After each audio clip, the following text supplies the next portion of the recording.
Well, good afternoon, everyone. I want to welcome you all to our May 5th, 2022 public briefing. First, I'd like to remind the great residents of this great city that anyone else who has an overdue parking ticket, they've received here from the city, that the city is offering amnesty on the penalties applied to overdue parking citations.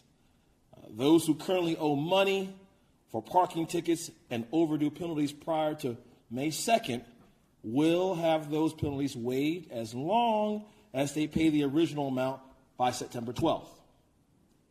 Now, this is the city being generous. It doesn't happen every year.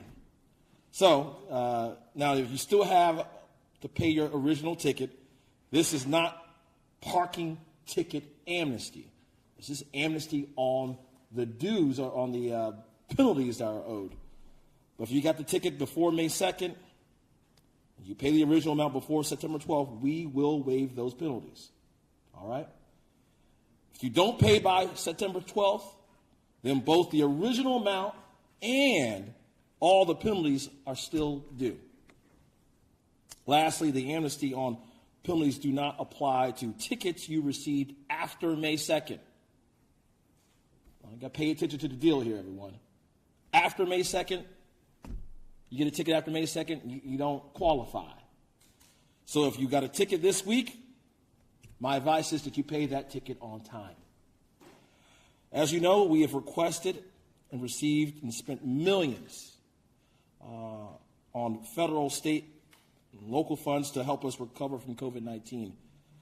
This is just one way we're trying to lift some of the burden off of the shoulders of some of our residents here in the city. So for more information, please go to rva.gov, obviously. Visit the Public Works page there, Department of Public Works, or you can dial Citizen Service in response at 311. All right? You got any outstanding tickets, Mr. Cameras? Dr. Ferre? You sure?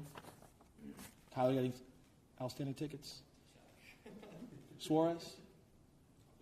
He pleads the fifth. All right, so folks, if you're out there, you got some outstanding tickets before May 2nd, you qualify for parking ticket penalty amnesty. So please go out there and take advantage of this offer and the generosity of the great city of Richmond. Now let's switch gears and talk a little about COVID-19. As you know, we started these public briefings over 2 years ago, if you can believe it, over 2 years ago. We started these public briefings as a response to the pandemic and in the effort to keep all of our residents informed of the progress of this deadly disease. And we wanted to inform the public of our collective actions to limit the spread of this disease. Now, our friends and partners at the Richmond City Health District have been with us every step of the way. And if it's one thing we've all had to learn, it's that COVID-19 is still with us. It's still here. And it's still important for us to take proper steps to protect ourselves, our families, and our communities. It should not be forgotten by anyone in this room, and no one in this country should forget the fact that we are approaching 1 million deaths from COVID-19 in the United States of America.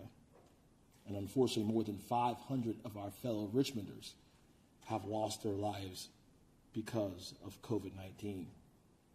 So, as is our custom here, I'm going to request a moment of silence in remembrance of those 500 plus residents we've lost to this terrible disease.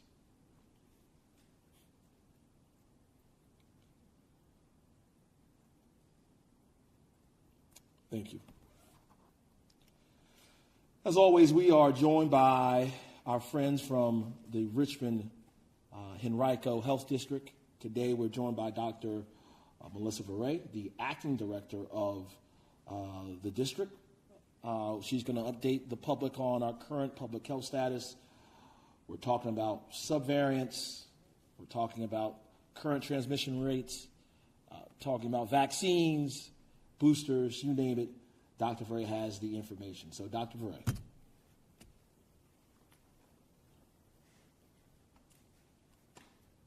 Forgot I had my mask on. Not a bad thing. No. All right. Thanks, y'all, for being here today. I'm here to talk again about a little bit about COVID, where we are right now. The CDC COVID-19 community level for Richmond is low. That is good. We've been in this for a little while now, and that's allowed us to return to a little more of the life that we've been accustomed to, unlike the last couple of years. We have, over the past several weeks, we have been seeing a slow and steady increase in our cases. This is likely related to the appearance of the Omicron BA.2 subvariant that became more prevalent and is now the dominant variant in the U.S. However, what's important to note is that hospitalizations for COVID have remained stable here in Richmond, in the Richmond metro area, and actually it's much lower than we saw during the Omicron surge in January. It's pretty close to the lows that we saw last summer. So this is actually really good news. So I think we will need to continue to watch our hospitalizations and continue to watch our cases, but overall, we're in a better place than we were in the winter. I think it is important to speak a little bit more about variants, subvariants, and sub-subvariants. We've been hearing a lot about them in the news recently.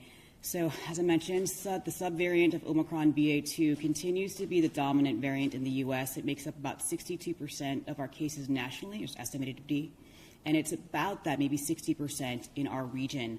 A subvariant of BA.2, sub-subvariant, BA.2.12.1. You might recall you heard about this in cases in New York City or in New York State, is actually becoming more prevalent here in the U.S. It's now estimated to comprise maybe 37% of our cases nationally, so that is increasing across the U.S. I'm not necessarily seeing it here locally, but that doesn't mean it's not already here. We don't sequence every test that we get. We're also keeping an eye on Omicron variants across the world. In South Africa, we're seeing Omicron subvariants BA4 and BA5, which are actually becoming more prevalent there in South Africa, and we're keeping an eye for what that might mean for us here. I think the key takeaway with all these subvariants and sub-subvariants, whether they're Omicron BA1, BA2, BA2.12.1, BAX, XE, XD, whatever, we will continue to see variants and subvariants as people continue to get infected. What the important thing about what's currently circulating in the U.S. is, while there may be more transmissibility, we aren't seeing as severe the severity that we were seeing before. There still seems to be fewer hospitalizations for infection compared to what we saw with Delta and with the original SARS-CoV-2 infections way back in 2020. This is good. We'll need to continue to monitor it, but I do think that overall this is good news. It is important that we continue to monitor as well the surge that we see, because right now it's slow. But if that continues to increase, if we see something that increases like Omicron did in January, we might see more hospitalizations that cripple our healthcare system. But hopefully, with vaccination, with some natural immunity, and with some basic precautions that we're taking, we can avoid what we saw in January. Speaking of precautions, I think right now, again, we're in low. It's great. It's still a good time, since cases are increasing, to be thinking about what we need to do to prevent further cases and further infections and further bad outcomes. For us in Richmond and Henrico Health District, we are standing up additional test sites to withstand any further increase in cases. We're not seeing a lot of demand right now, but we are present in case it does occur. Finding testing opportunities is easy at our website, rchd.com, or at our hotline, 804-205-3501. We're still distributing at-home tests. We've distributed more than 20,000 tests this year alone. We're also encouraging folks to go ahead and be ready at home, have tests at home in case you need them, in case you've been exposed, in case you have symptoms. You can get them through the government at covidtest.gov. You can get them in pharmacies. And we also are still stocking some Richmond public libraries with at-home tests if you need them for free. We're continuing to do that for as long as we're able to, and as long as folks are still taking them. masks. We're in low, masks aren't required. However, a lot of folks are still going to wear masks because they may have personal reasons to. If you're like me, you're habitual, and if you're wearing a mask in your last meeting, you may end up wearing it the rest of the day and not even think about it. There's nothing wrong with wearing a mask. We are not required to. I will say that CDC continues to recommend wearing masks in public transit, even if it's not mandated, simply because you're going to be in close proximity to a lot of different people who you don't know very well. You're going to be in close proximity for periods of time while you're on mass transit, so they do still recommend that people mask. It's just not required anymore by the federal government. A couple other things. I did want to talk about vaccine, though. Vaccine is available. I wish more people would take advantage of it. I think right now is the best time, while we're in low, while we're waiting for the new variants, subvariants, sub-subvariants to come this way. Still a good time to go ahead and get that vaccine, especially for our most vulnerable. We are looking forward to when vaccine will be available for our youngest, our under fives. That should be coming. We're hoping that's going to be coming in the summer, perhaps as early as June. We will need to wait for FDA and for CDC and their advisory committees to evaluate all of the evidence submitted by Pfizer and Moderna before we see what happens with that. But if those get authorized, we will go ahead and make them available alongside pediatricians and all those other folks who we've been working with throughout this whole pandemic to get vaccine out there. I think it's also important to remind folks that we are still out there vaccinating. We have upcoming events at Saturday at Sacred Heart from 10:30 to 2:30, and this coming Tuesday at Southwood Pool Home from 4 to 6 p.m. They're free. We, just go ahead and walk on up if it's convenient to you. We also have our at-home vaccines, meaning not at-home vaccines. We'll come to you. In other words, we have a mobile at-home vaccine thing. Just contact us, and we will arrange, we will come to you if you're not able to come to us, if it's not convenient to come to us. We just want to get you vaccinated. It is also important that we have, I know that folks are thinking about, if you have gotten your first series and you've gotten your booster, folks who are 50 and over, and some other folks are thinking, is it time to get that second booster? It's fine to get your second booster. It's absolutely okay to get it if you're eligible.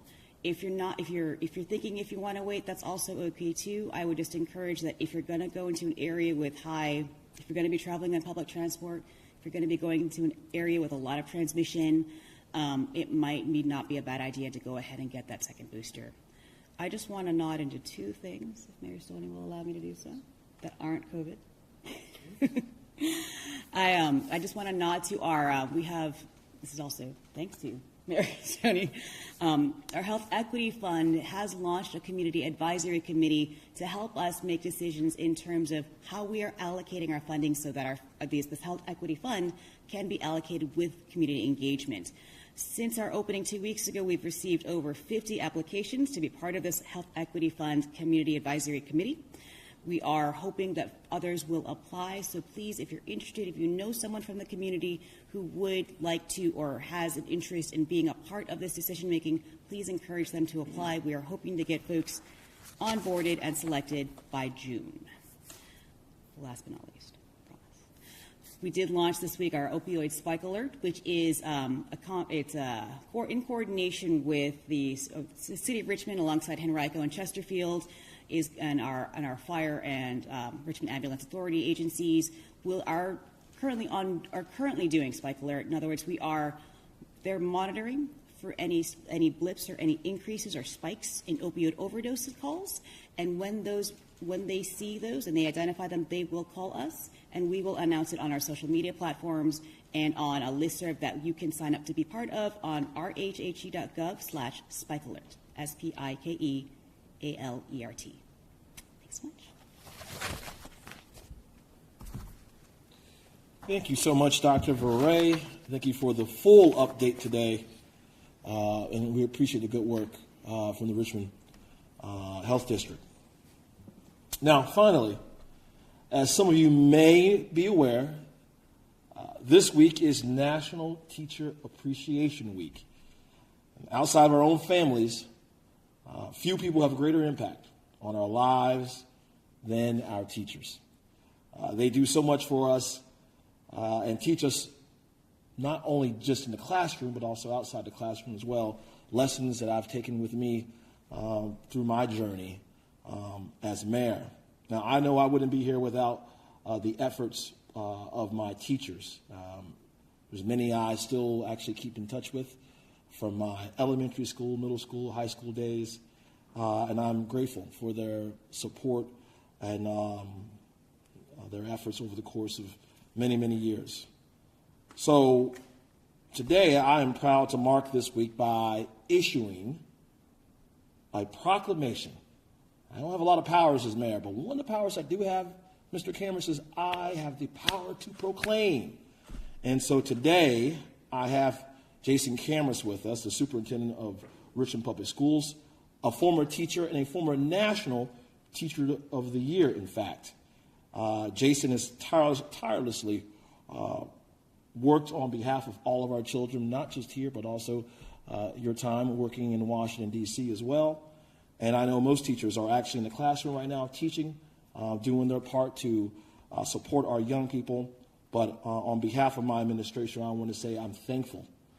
Thankful for their efforts, thankful for what they've had to deal with over the course of the last few years with the pandemic. They have been a lifeline for many of our young people here in the great city of Richmond. So, whereas the success of the city of Richmond begins in our classrooms, where our teachers work tirelessly to educate and empower the next generation, and whereas teachers are far more than instructional leaders, they are mentors, coaches, supporters, cheerleaders, counselors, and heroes who selflessly give of their love, time, talent, and energy and resources to help their students survive and thrive. Now, therefore, I, LeVar M. Stoney, on behalf of the great city of Richmond, do hereby proclaim May 1st through May 7th, 2022 as Teacher Appreciation Week in the city of Richmond and encourage all residents to express their appreciation for our teachers. Mr. Cameras? Thank you, Mr. Mayor. We'll get a quick pic. Sure. Take it away. Thank you, Mr. Mayor. Thank you, Mr. Mayor, and thank you for your continued support of Richmond Public Schools, including supporting approximately 20% in raises over the last 4 budgets. This year, 5%, and because of our federal stimulus, a $3,000 bonus for our teachers as well. We wish we could do even more. We will continue to endeavor to do more, but that has made a huge impact in our teachers' lives. I also want to just say thank you to all of our teachers. I had the great pleasure of spending time with our 5 finalists for RPS Teacher of the Year earlier this morning, and I just want to share their names and their schools with you. Miss Smith at Miles Jones Elementary, Miss Thompson at Bouchal Middle School, Mr. Billups at Armstrong High School, Mr. Kennedy at Fairfield Court Elementary, and Miss Johnson at Henry Marsh Elementary. So a big shout out to our 5 finalists. Tomorrow we will be announcing our 2022 RPS Teacher of the Year, so look for that in all of your news outlets. As I have often said, great teaching is magical, but it's not magic. It takes hard work, persistence, creativity, perseverance, empathy, and of course, love. And those are the qualities that our teachers here at Richmond Public Schools demonstrate each and every day. And so on behalf of the system, I just want to say thank you. We are grateful to you. We love you. We appreciate you. And happy Teacher Appreciation Week. Thank you, Mr. Mayor. Thank you, Mr. Cameras. And Mr. Cameras, let me make sure I get this correct. Since we started working together over the course of the last few years, since I took office in 2017, starting teacher pay was, $52,000 when I took office in 2017. And after the City Council approves of the budget on Monday night, we'll get up to $64,000, I believe. Average teacher pay? Average teacher pay. So average teacher pay was $52,000 when my administration began. I'm proud to say after the City Council approves it on Monday night, our budget, the average teacher pay in in Richmond Public Schools will be $64,000. It's a $12,000 increase over the course of 5.5 years. Very, very proud of that. This is a community that values its teachers, and I appreciate the partnership with Richmond Public Schools. With that, we'll take some questions. Chris, I got two different questions. First off, just following up on questions we asked last week or 2 weeks ago about GRTC and zero fare. Sounds as if the GRTC Board of Directors is going to be funding its own money from its funds to pay for it next year. But beyond that, are you committed to maintaining zero fare through the rest of your term? So that's 2 more years or so. Are you committed to increasing the funding for GRTC to match the state grant following this upcoming fiscal year to make sure that zero fare stays? The question is whether or not I'm committed to maintaining zero or fare-free rides at GRTC. Yes, I remain committed. To increasing the funding to make sure that they can match the state grant for it. For this year's budget or for? For, I guess, 24 and 25. Well, I'm not going to, we haven't gotten into budget season. We just approving the budget for the upcoming fiscal year this year. We are obviously going to get into budget talks. I would hate to overcommit my administration to without seeing the dollars for the future, but we will do everything that's possible to ensure that GRTC has everything it needs to be a fare-free organization and allow for our riders to ride free. The second thing I wanted to ask is about RHA, evictions, state rent relief program, deadline to apply is coming to an end Yeah. here. I believe RHA says they've still got about 1,600 of their households behind on rent. They're doing a blitz right now to try to get people applied, but I've heard from at least one councilwoman, Thad Williamson, former policy advisor to your administration, that they're concerned that RHA hasn't exactly been proactive enough until now to get people applied and the paperwork in. They're fearing that it's going to be a big surge in evictions and homelessness come this summer. So I want to ask your administration, is this something that is a concern that's been brought to your attention, and is there anything your administration is doing to try to help RHA and prevent evictions? The question was, is there anything that the administration doing to help our RHA prevent evictions? There is a deadline coming up when it comes to the rent relief that's been offered by the Commonwealth. And I will say this, we are partners with RHA. We have utilized our employees, whether it's our ambassadors to go door to door to help get the word out. We stand ready to help further as well in the use of employees and resources over here. You know, RHA, they have, I think, at times gone above and beyond. I have a lot of respect for Dr. Williamson. They've knocked on the doors. They've called. They've emailed. They've sent letters. My grandmother would say, like, you know, you can bring a horse to water, but you can't make it drink. And right now we have some folks who are either evading or avoiding speaking with RRHA officials and the team there. I asked, and I asked that you print this, Chris, that if you receive any contact from RRHA, please respond. Please respond. There's no reason right now, as this money is available from the state to keep people in their homes, that you should not answer the phone, not answer the door, not answer the emails. And so it's my hope that folks heed this suggestion and do what they can on their end to respond to RHA's outreach. And I'm glad that RHA is doing everything they can, to reach people. And that's, I don't want to see anyone evicted, bottom line. But also, I do know that RHA is doing everything they can to reach people. You know, we were just fielded earlier this morning. We heard from some residents that they feel like RHA is not exactly been responsive when they've had questions or tried to reach them, in response to the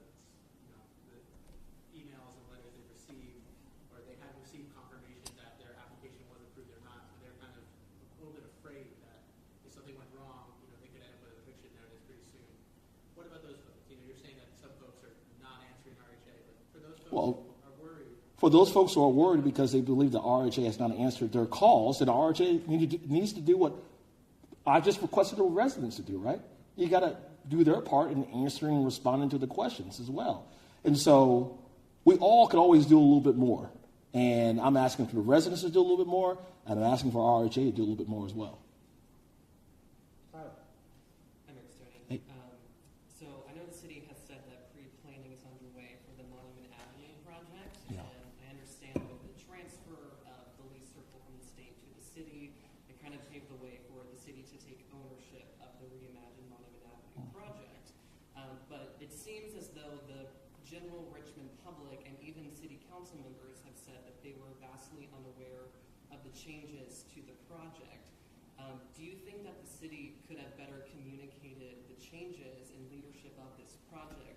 And can you speak to why council says they weren't briefed on this matter? First, Tyler is asking about changes to the project. What changes happened to the project? Can you? The change in leadership of the project. I'm glad you said that. The change in leadership from the project. So you know there was a paper, an ordinance that was put forward before the city council that talked about transferring the Lee Monument, which was owned by the Commonwealth of Virginia, and we conveyed it to the Black History Museum for disposition. And so that was all talked about right here in this room that you're in right now. So many were aware of the change. Right, the change of the Ownership, yeah. Right, but still, people didn't understand that the city took ownership of the project of reimagining Monument Avenue instead of VMFA. Oh, so remember, the VMFA was a part of a state-led effort under Governor Northam. And at the end of Governor Northam's term, he transferred the land to us. Now, remember, the VMFA does not work for the city of Richmond. The VMFA works for the Commonwealth of Virginia. And so they were removed by the administration, not by the city, from the project. The city has will make every intention to reach out to folks there in the neighborhood and at large to ensure that their feedback is taken in the reimagining process. However, the city does not control who is involved with the project. Alex Nargis and the team over at VMFA don't work for the city of Richmond. They work for Governor Youngkin and the Commonwealth of Virginia. Now, for those who were unaware on city council, I can't go home and do the homework for all our city council members. That's not something we can do. But do you agree that residents, people who live in Richmond, because they've been asking us these questions too, they were unaware about the changes? They may have been unaware, Tyler, but it is not the city's responsibility to do the Commonwealth's job. Do you get what I'm saying? Right, but you can tell the residents that the city is taking control of the project. And we did right here in this chamber when we said we would lead the reimagining efforts. The Commonwealth of Virginia were leading these efforts. And at the end of the Governor Northam's term, he turned over the property to us, and we would lead the efforts. Now, I don't know why there wasn't a press release that went out that said VMFA would not be leading it from the Commonwealth's level, but we always said that we would team up with the Black History Museum to take the next steps forward, to engage the public, particularly the voices in the neighborhood. Okay, so you think that the city did a good job of communicating this to the public? Yeah, the city did everything that we were supposed to do. So what can residents expect now moving forward? Well, first, I've said it on record in the past. I believe that we need to take a breath, right? I'm glad to see that there are no longer any pedestals. There are no longer monuments, except for Arthur Ashe on Monument Avenue. This has occupied the time of the city for a very, very long time. I think that we need to take a breath, take a step back. We are in the pre-planning processes right now of getting that next step ready. And when we do finish that pre-planning process, we will engage the community that lives right there on Monument Avenue and the community at large. So what I'm asking for is just a little patience. Take a step back, have a little patience. I want us to have the same patience with this project as we've had with the development of a heritage campus in Chaco Bottom to memorialize the enslaved. If we can have so much patience there, we should have enough patience to at least give the city some time to take the next steps forward on Monument Avenue. Patients as in several months, maybe a couple years. You know, it may take months. I can't put a timeline on it, but it may take some time. It's taking a lot of years to memorialize the enslaved in Chaco Bottom. The city has a lot of work to do on both fronts. I'm asking for a little patience. Chris, you good? Mayor, I think we're good. All right. Thank you, everyone.